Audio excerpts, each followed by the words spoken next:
Today we're going to be looking at the 2018 governor elections if all incumbents were able to run and did choose to run.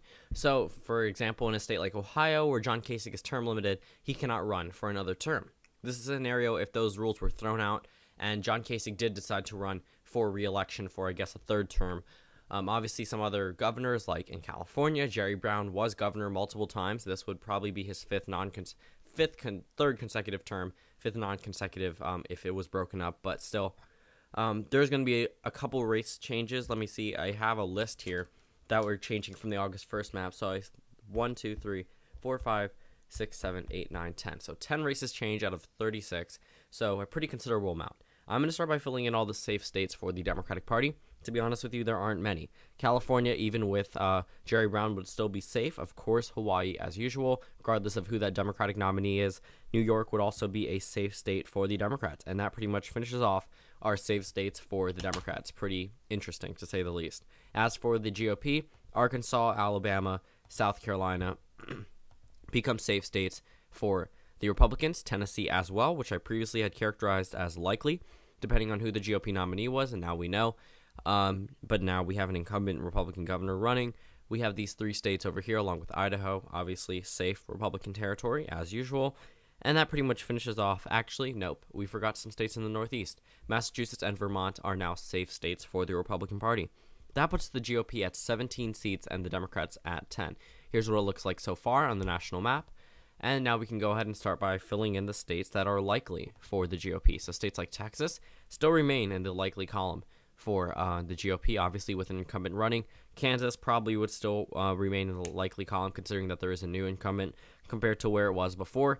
New Hampshire would also still be in the likely column for the GOP. And that pretty much finalizes our map in terms of likely states for the GOP. Now we can start with the likely states for the Democrats. Oregon is included there. Colorado, this is the first change of today. Colorado goes into the likely column with John Hickenlooper as the incumbent Democratic governor. So Colorado goes in the likely column from the leaning column. Very interesting.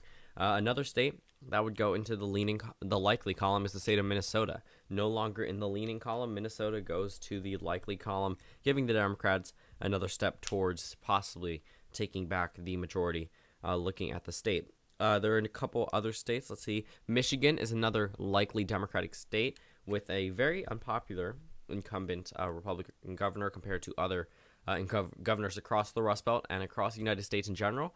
Michigan wouldn't look too good right now.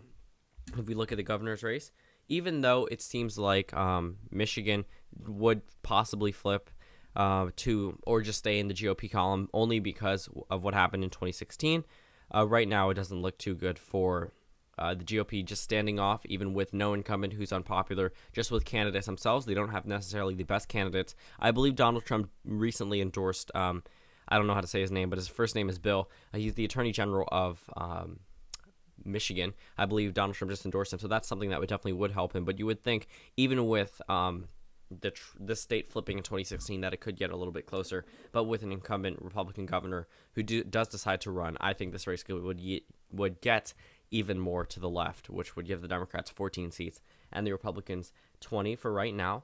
But that pretty much finalizes all of our likely Democratic states. Now for the likely Republican states, I forgot to cover a couple.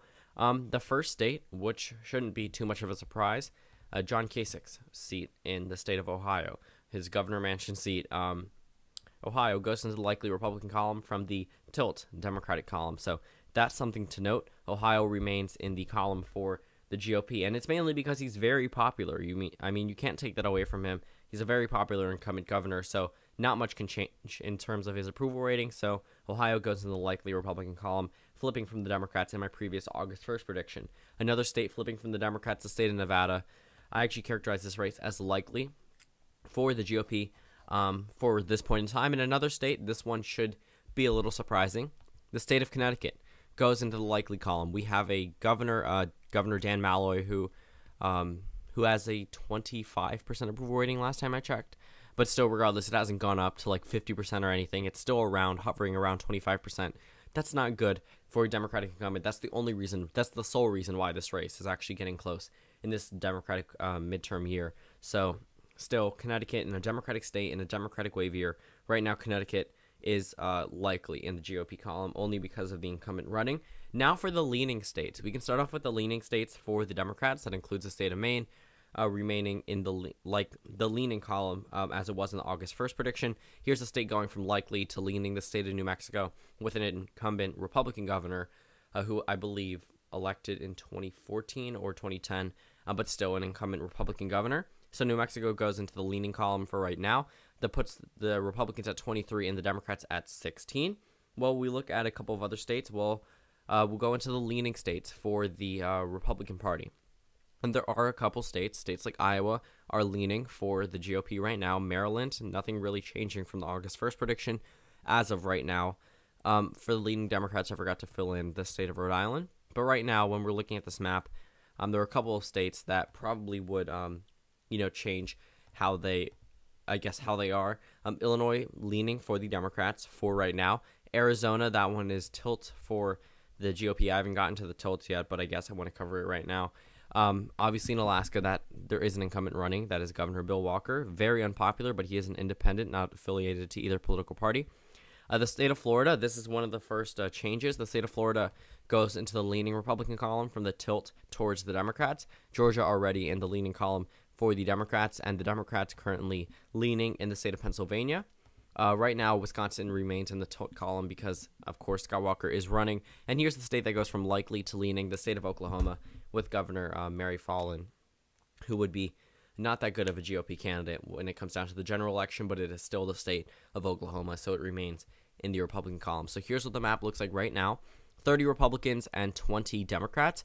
A pretty interesting map, not really similar to what we've seen in previous elections, especially with the Northeast red, but still the map looks a little bit more generous to the Democrats than where it was before, with 16 Democrats, 1 independent, and 33 Republicans. Now only 30 Republicans and 20 Democrats. So thank you guys for watching this video. Comment down suggestions below, and I will see you all tomorrow.